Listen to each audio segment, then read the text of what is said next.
चुनाव के समय ना जो नेता हर गली में हाथ जोड़ते नजर आते हैं और मुस्कुराते हुए सेल्फी लेते हैं। हाँ बिल्कुल, वही सेल्फी वाले नेता वो चुनाव खत्म होते ही अचानक गायब क्यों हो जाते हैं? यही तो सबसे बड़ा सवाल है। एक सामाजिक कार्यकर्ता के तौर पर मैंने जमीन पर ये बहुत करीब से देखा है।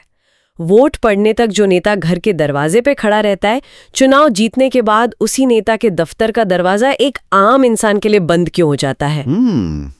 इसी को तो राजनीति का वैनिशिंग एक्ट कहते हैं। बिल्कुल, वैनिशिंग एक्ट यानी चुनाव के बाद नेताओं के अचानक गायब हो जाने की कला।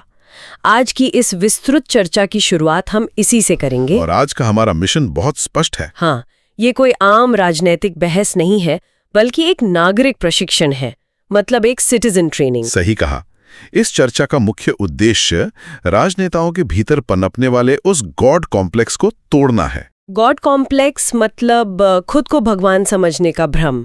आज मैं एक जमीनी कार्यकर्ता के नजरिए से वो सवाल उठाऊंगी जो आम जनता महसूस करती है, और मैं एक मानवाधिकार वकील के चश्मे से इन हकीकतों का विश्लेषण करूंगा। आकाश कुमार भोई द्वारा दिए गए द स्मार्ट वोटर फॉर्मूला के 12 राष्ट्रीय बिंदुओं पर हमारी ये चर्चा केंद्रित रहेगी। बिल्कुल, और ये एक ऐसा विषय है जिस पर अक्सर लोग सिर्फ चाय की दुकानों पर शिकायत करके छोड़ देते हैं। बस बातें होती हैं। हाँ, लेकिन इसे एक बहुत ही व्यावहारिक नजरिए से समझने की जरूरत है। इस पूरी स्थिति को एक एनालॉजी से देखते हैं। कैसी एनालॉजी? मान लीजिए किसी व्यक्ति ने अपनी कार चलाने के लिए एक ड्राइवर को काम पर रखा। क्या वो व्यक्ति ड्राइवर को चाबी देकर पिछली सीट पर आंखें बंद करके सो जाता है? बिल्कुल नहीं, वो तो पागलपन होगा। सही कहा। वो लगातार कार का स्पीडोमीटर चेक करता है, रास्ता देखता है, ये तय करता है कि गाड़ी सही दिशा में जा रही है या नहीं। तो राजनीति में भी ऐसा ही होना चाहिए। बिल्कुल ठीक इसी तरह वोट देने के बाद राजनेताओं पर निगरानी रखना लोकतंत्र में कोई एक्स्ट्रा काम नहीं है। ये एक बुनियादी शर्त है। हाँ, चुनाव जीतने का मतलब ये नहीं है कि किसी को 5 साल के लिए कोई निरंकुश सत्ता मिल गई है। लेकिन अगर जमीनी हकीकत देखें ना, तो वो इस एनालॉजी से बहुत अलग है। वो कैसे? यहाँ तो ज्यादातर लोग वोट देकर सचमुच सो जाते हैं। मुझे लगता है कि यहीं से उस शांत मतदाता यानी साइलेंट वोटर की समस्या शुरू होती है। शांत मतदाता। हाँ, जमीन पर काम करते हुए मैंने एक बहुत ही कड़वी सच्चाई महसूस की है। बताइए। एक शांत मतदाता जो सब कुछ चुपचाप सहता है और कभी सवाल नहीं पूछता, वही असल में एक भ्रष्ट और निरंकुश नेता का सबसे बड़ा दोस्त होता है। ये बहुत ही सटीक बात कही आपने। जब कोई नागरिक किसी टूटी सड़क या बंद पड़े अस्पताल को देखकर भी चुप रहता है, तो नेता को यह सीधा संदेश चाहता है कि उसे जज करने वाला कोई नहीं है। और मनोवैज्ञानिक स्तर पर भी ये बिल्कुल ऐसा ही काम करता है। जो नागरिक वोट देकर चुप बैठ जाते हैं, वो अनजाने में भ्रष्टाचार को मौन स्वीकृति दे रहे होते हैं। बिल्कुल। इसी चुप्पी को तोड़ने के लिए एक्सेसिबिलिटी टेस्ट यानी पहुंच के परीक्षण का कॉन्सेप्ट डिजाइन किया गया है। एक्सेसिबिलिटी टेस्ट मतलब नेता तक पहुंचना कितना आसान है? हाँ, ये समझना बहुत जरूरी है कि एक नेता वास्तव में एक जनसेवक है या सिर्फ चुनाव के मौसम में आने वाला कोई मेहमान।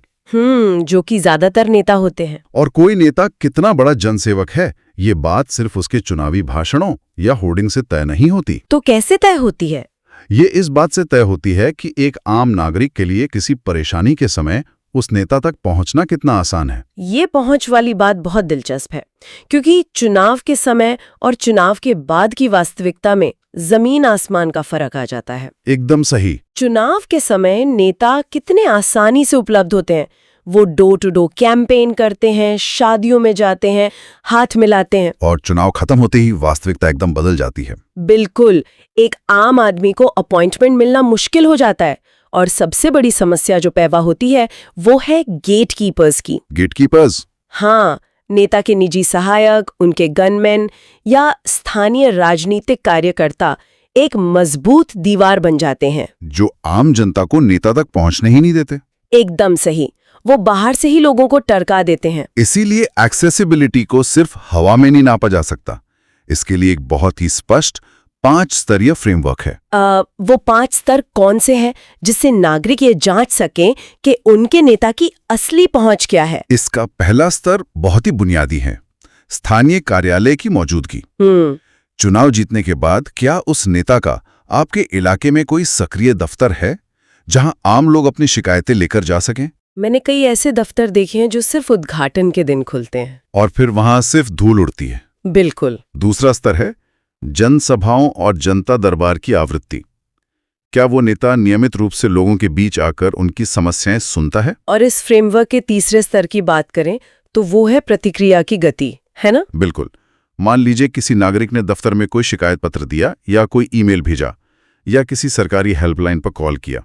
क्या वहां से कोई जवाब मिलता है? और अगर जवाब मिलता भी है तो क्या वो सिर्फ एक ऑटोमेटेड मैसेज है? हाँ, जिसमें लिखा होता है कि आपकी शिकायत दर्ज कर ली गई है। लेकिन सच में किसी ने उस समस्या पर ध्यान दिया या नहीं, ये देखना जरूरी है। इसमें तो हफ्तों लग जाते हैं। यही बात चौथे स्तर पर और स्पष्ट हो जाती है, जो आज के डिजिटल युग से जुड़ा है। डिजिटल प्लेटफॉर्म्स पर पहुंच। लेकिन यहाँ एक बहुत बड़ा भ्रम है जिसे दूर करना जरूरी है। सिर्फ सोशल मीडिया पर पीआर एजेंसी के जरिए अच्छी फोटो डाल देना जवाबदेही नहीं है। बिल्कुल नहीं। त्योहारों की बधाई देना कोई जनसेवा नहीं है। असली डिजिटल एक्सेसिबिलिटी ये है कि जब कोई नागरिक ट्विटर या फेसबुक पर इलाके की किसी समस्या को लेकर सवाल पूछता है तो क्या वो नेता या उनकी टीम उस सवाल का ठोस जवाब दे रही है? एकदम सही। और अंत में पांचवां और सबसे अहम स्तर क्या है? पांचवा स्तर है संकट के समय नेता की व्यक्तिगत उपस्थिति। जैसे बाढ़ या कोई दुर्घटना। हाँ, कोई सामुदायिक संकट आने पर क्या नेता खुद जमीन पर मौजूद था या सिर्फ हवाई सर्वेक्षण करके लौट गया? ये बहुत महत्वपूर्ण है। इन पांचों पैमानों का राजनीतिक महत्व बहुत गहरा है। बिल्कुल है। अगर इन पैमानों पर किसी नेता को नापना हो तो इसके लिए एक क्वांटिटेटिव एक्सेसिबिलिटी स्कोर कार्ड भी तैयार किया गया है। हाँ, ये 100 अंकों का एक बहुत ही व्यवहारिक स्कोर कार्ड है। इसे कोई भी आम नागरिक अपने घर बैठे बना सकता है। इसमें स्थानीय कार्यालय के सक्रिय होने के लिए 20 अंक दिए जाते हैं। जनसभाओं और जनता दरबार के लिए 15 अंक हैं। जवाब देने की गति के लिए 20 अंक तय हैं। संकट के समय जमीन पर उपस्थिति के लिए 20 अंक और डिजिटल इंटरैक्शन के लिए 15 अंक। बाकी बचे 10 अंक जनता की समग्र संतुष्टि पर निर्भर करते हैं। इस स्कोर कार्ड का गणित बहुत सीधा है। अगर किसी नेता का स्कोर 80 से ऊपर है तो इसका मतलब है कि वो जनता से जुड़ा हुआ है। और अगर स्कोर 50 से कम है तो समझ लीजिए कि वो सिर्फ एक चुनावी मौसम का मेहमान है। ऐसे नेता जनता में गहरी निराशा और लोकतांत्रिक व्यवस्था के प्रति अविश्वास पैदा करते हैं। सही बात है। लेकिन यहाँ एक बहुत बड़ी व्यवहारिक समस्या आती है। मान लीजिए एक जागरूक नागरिक ने स्कोर कार्ड बनाया। उसने पाया कि उसके इलाके का सांसद या विधायक इस टेस्ट में बुरी तरह फेल है। उसका स्कोर सिर्फ 30 है। अब वो नागरिक क्या करे? सवाल तो वाजिब है। सिर्फ अपने घर में बैठकर स्कोर कार्ड देखने से तो सड़क का गड्ढा नहीं भरेगा ना। जमीन पर काम करते हुए मैंने देखा है कि लोग निराश होकर हार मान लेते हैं। उन्हें लगता है कि सिस्टम से लड़ना असंभव है। हाँ, बिल्कुल यही लगता है। ये निराशा स्वाभाविक है। लेकिन यहीं पर एनफोर्समेंट टूल्स या जवाबदेही तय करने वाले व्यावहारिक हथियारों की एंट्री होती है। कानूनी हथियार। हाँ, जब कोई नेता एक्सेसिबिलिटी टेस्ट में फेल हो जाए तो एक नागरिक के पास सबसे धारदार कानूनी हथियार है RTI, यानी सूचना का अधिकार। RTI। ये कानून सीधे तौर पर नेताओं के उस वैनिशिंग एक्ट और गॉड कॉम्प्लेक्स पर प्रहार करता है, जहां वो खुद को कानून से ऊपर समझने लगते हैं। लेकिन RTI का नाम सुनते ही ना कई बार आम लोग घबरा जाते हैं। उन्हें लगता है कि ये तो वकीलों या बड़े एक्टिविस्ट का काम है। ये सबसे बड़ा भ्रम है। लोगों को लगता है कि सरकारी दफ्तरों के चक्कर काटने पड़ेंगे, बाबू लोग फाइलें दबा देंगे। एक आम इंसान जो दिन भर अपनी नौकरी में व्यस्त है, वो इस हथियार का इस्तेमाल कैसे कर सकता है? इसे एक बहुत ही सीधे उदाहरण से समझते हैं। सांसदों और विधायकों को अपने इलाके के विकास के लिए हर साल करोड़ों रुपए का फंड मिलता है। हाँ, सांसद निधि या विधायक निधि। बिल्कुल, जिसे MPLATs या MLATs कहा जाता है। अक्सर नेता जनता से कहते हैं कि उनके पास काम करवाने के लिए ऊपर से बजट नहीं आ रहा है। ये तो उनका सबसे फेवरेट डायलॉग है। और एक बहुत बड़ा झूठ होता है। मान लीजिए किसी इलाके में कागजों पर एक नया सामुदायिक स्वास्थ्य केंद्र बन गया है, जिसके लिए लाखों का फंड पास हो गया। लेकिन जमीन पर जाकर देखने पर पता चलता है कि वहां सिर्फ एक खाली मैदान है। ऐसा तो अक्सर होता है। ऐसे में किसी वकील की जरूरत नहीं है। कोई भी नागरिक एक सादे कागज पर RTI के तहत उस प्रोजेक्ट के कंप्लीशन सर्टिफिकेट की सर्टिफाइड कॉपी मांग सकता है। कंप्लीशन सर्टिफिकेट यानी काम पूरा होने का प्रमाण पत्र। हाँ, उसकी सर्टिफाइड कॉपी। तो जब वो सर्टिफाइड कॉपी उस नागरिक के हाथ में आती है जिसमें लिखा है कि अस्पताल बन चुका है और जमीन पर अस्पताल है ही नहीं, तो फिर क्या होता है? तब वो सर्टिफाइड कॉपी महज एक सरकारी कागज नहीं रह जाती। तो वो क्या बन जाती है? वो पुलिस में उस भ्रष्ट व्यवस्था के खिलाफ एफआईआर दर्ज कराने का या अदालत जाने का सबसे मजबूत कानूनी आधार बन जाती है। ये बहुत बड़ी बात है। जब किसी नेता या अधिकारी को ये पता चलता है कि इलाके का कोई आम नागरिक उनके प्रोजेक्ट्स की सर्टिफाइड कॉपी निकाल रहा है, तो उनका ये भ्रम चकनाचूर हो जाता है कि कोई उनसे हिसाब नहीं मांग सकता। यानी उनका भगवान होने का भ्रम टूट जाता है। बिल्कुल। इसी को हम अछूतपन या अनटचेबिलिटी का अंत कहते हैं, जहां नेता को समझ आ जाता है कि वो कानून की पहुंच से बाहर नहीं है। ये जानकारी वाकई सशक्त करने वाली है। और अब तो तकनीक ने इस प्रक्रिया को इतना पारदर्शी बना दिया है कि बार बार आरटीआई लगाने की भी जरूरत नहीं पड़ती। हाँ, डिजिटल टूल्स बहुत आ गए हैं। जैसे ई-साक्षी ऐप। ये एक बहुत ही बेहतरीन तकनीकी पहल है। इसके जरिए अब कोई भी व्यक्ति अपने फोन पर सांसद के फंड की लाइव ट्रैकिंग कर सकता है। ये तो बहुत आसान हो गया है। अक्सर जब नेता कहते हैं कि पैसा नहीं है, तो ई-साक्षी ऐप खोलकर देखा जा सकता है कि उनके खाते में कितना अनस्पेंट बैलेंस या बचा हुआ पैसा पड़ा है। और अगर विकास का पैसा बिना इस्तेमाल हुए वापस जा रहा है, तो इसका सीधा मतलब यह है कि वो नेता अपना काम करने में पूरी तरह अक्षम है। एकदम सही। लेकिन जानकारी निकाल लेना ही काफी नहीं है। उस जानकारी का असर तब तक नहीं होता जब तक उसे पब्लिक प्रेशर में ना बदला जाए। हाँ, जनता का दबाव बनाना बहुत जरूरी है। इसके लिए क्या किया जा सकता है? इसके लिए टाउन हॉल रणनीति या जन सुनवाई एक बहुत ही कारगर तरीका है। इसे फेस टू फेस अकाउंटेबिलिटी या आमने सामने की जवाबदेही कहते हैं। हाँ, मैंने कुछ मोहल्लों में इसे आजमाते हुए देखा है।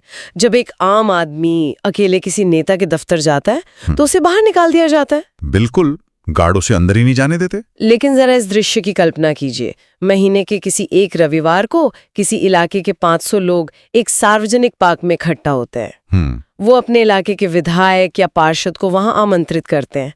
जब सैकड़ों लोग एक साथ आमने सामने खड़े होकर किसी टूटी सड़क या रुके हुए सीवर प्रोजेक्ट पर सीधे सवाल करते हैं, तो कोई भी नेता वहां से भाग नहीं सकता। बिल्कुल नहीं।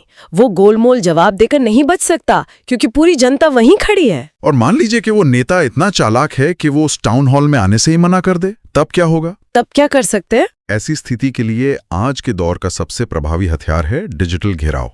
राजनेता अपनी ऑनलाइन छवि को लेकर अत्यधिक संवेदनशील होते हैं। लेकिन इस डिजिटल घेराव को जमीन पर कैसे लागू किया जाए?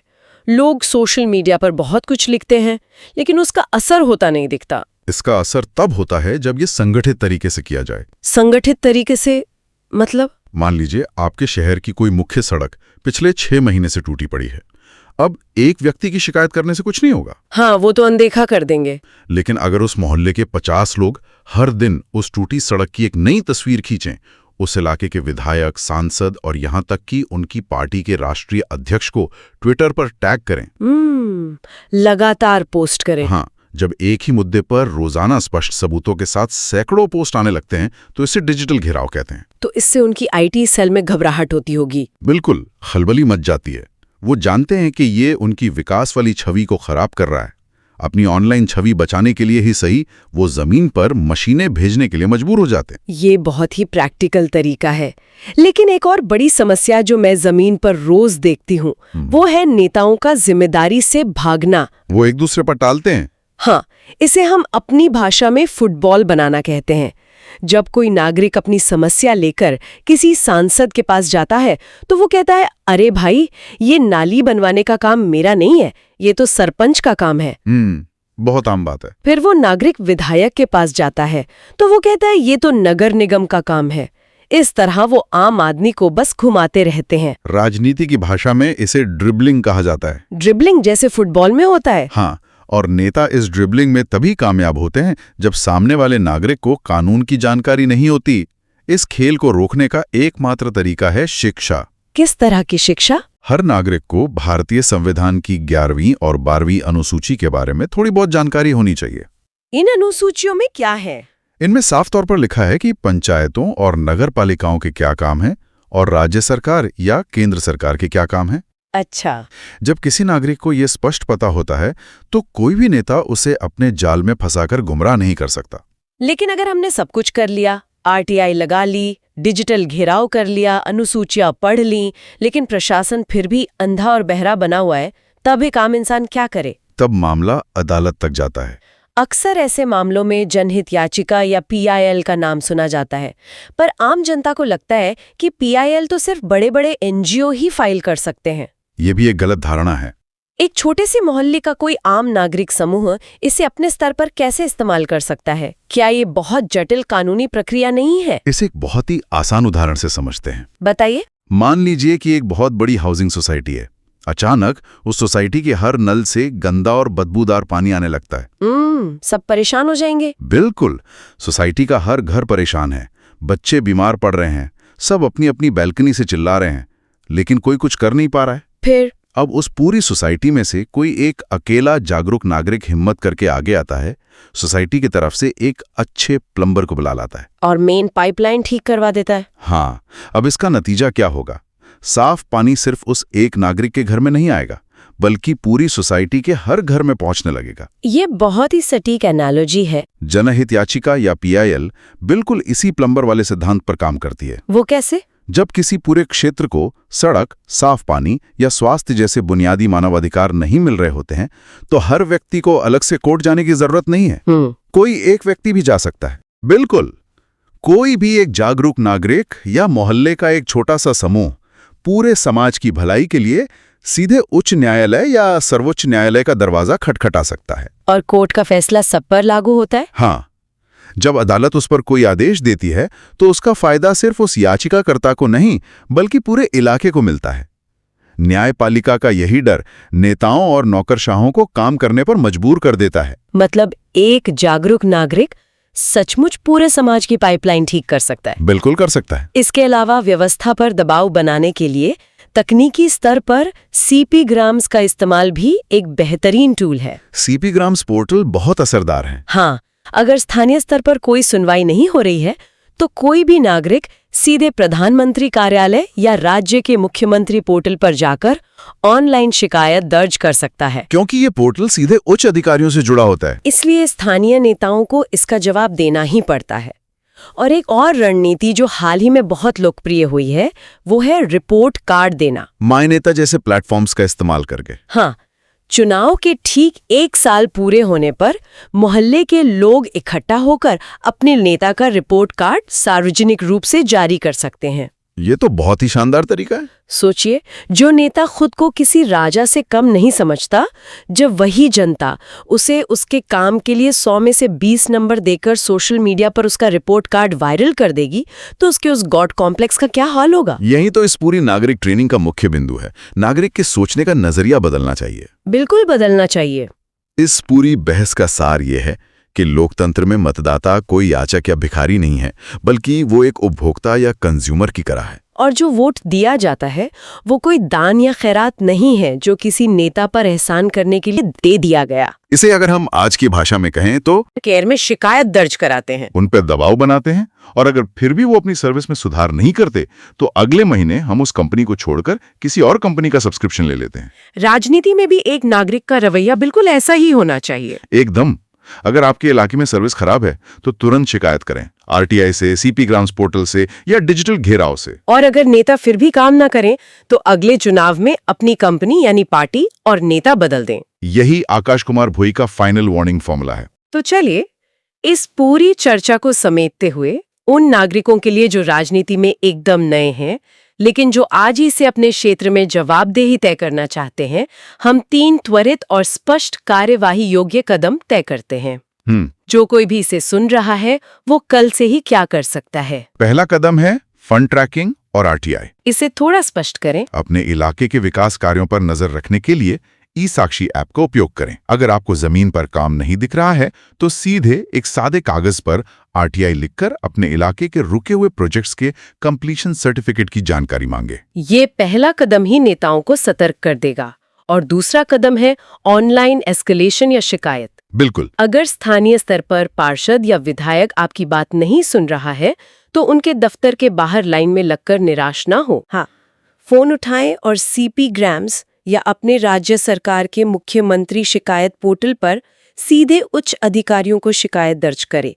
ये शिकायत उनके परमानेंट रिकॉर्ड में दर्ज हो जाती है और इसे आसानी से दबाया नहीं जा सकता। और तीसरा सबसे असरदार कदम है सार्वजनिक रिकॉर्ड बनाना, जिसे हमने डिजिटल घेराव कहा था। इसमें क्या करना है? अपनी गली की टूटी सड़क या बंद पड़े सरकारी स्कूल का एक छोटा सा वीडियो या फोटो लें, उसे स्पष्ट सबूतों के साथ सोशल मीडिया पर डालें और अपने क्षेत्र के नेता को टैग करें। हाँ, नेता, मुख्यमंत्री और विपक्ष के नेताओं को टैग करके सार्वजनिक रूप से सवाल पूछें। इस प्रक्रिया को तब तक दोहराएं जब तक जवाब ना मिल जाए। ये उन्हें छिपने का मौका नहीं देगा। ये तीनों कदम किसी भी आम इंसान को एक शांत मतदाता से एक स्मार्ट और ताकतवर नागरिक बना सकते हैं। बिल्कुल बना सकते हैं। किया है कि लोकतंत्र में असली ताकत कुर्सी पर बैठे व्यक्ति के पास नहीं, बल्कि उस कुर्सी के चारों तरफ खड़े होकर सवाल पूछने वाले नागरिकों के पास होती है। इसमें कोई दो राय नहीं है। जब नागरिक सवाल पूछना शुरू करते हैं तो नेताओं का वैनिशिंग एक्ट अपने आप खत्म हो जाता है। अब इस चर्चा को खत्म करते हुए मैं एक ऐसा विचार छोड़कर जाना चाहूंगी जो आज की हमारी इस चर्चा से ही जुड़ा है, लेकिन हमें एक कदम और आगे सोचने पर मजबूर करता है। वो क्या विचार है? अभी तक हमने सिर्फ सड़क, पानी और फंड की बात की, लेकिन जरा सोचिए, अगर इस देश का हर नागरिक चुनाव में वोट डालने से पहले अपने नेताओं के हितों का टकराव या कॉन्फ्लिक्ट ऑफ इंटरेस्ट का ऑडिट खुद करने लगे, तो क्या होगा? कॉन्फ्लिक्ट ऑफ इंटरेस्ट, ये एक बहुत बड़ा मुद्दा है। हाँ, ये देखने के लिए कि जो नेता संसद या विधानसभा में बैठकर जिन नए व्यापारिक कानूनों या नीतियों का समर्थन कर रहे हैं, कहीं उन कानूनों से उनकी खुद की या उनके रिश्तेदारों की प्राइवेट कंपनियों की जेबें तो नहीं भर रही। ये बात तो सच है। अगर हर वोटर इस छुपे हुए बिजनेस कनेक्शन को पहचानने लगे और उस पर सवाल उठाने लगे, तो क्या हमारी राजनीति से व्यापार और भ्रष्टाचार का ये छिपा हुआ गठजोड़ हमेशा के लिए खत्म नहीं हो जाएगा? ये एक बहुत ही गहरा सवाल है जो पूरी राजनीतिक व्यवस्था की जड़ पर प्रहार करता है। बिल्कुल, लेकिन सबसे बड़ा सवाल ये है, इस दिशा में पहला कदम उठाने की जिम्मेदारी आखिर किसकी है? ये तो हर नागरिक को खुद से पूछना होगा। सही कहा। इसी विचार के साथ आज की इस विस्तृत चर्चा को हम यहीं विराम देते हैं। इस सवाल पर गहराई से सोचिएगा जरूर।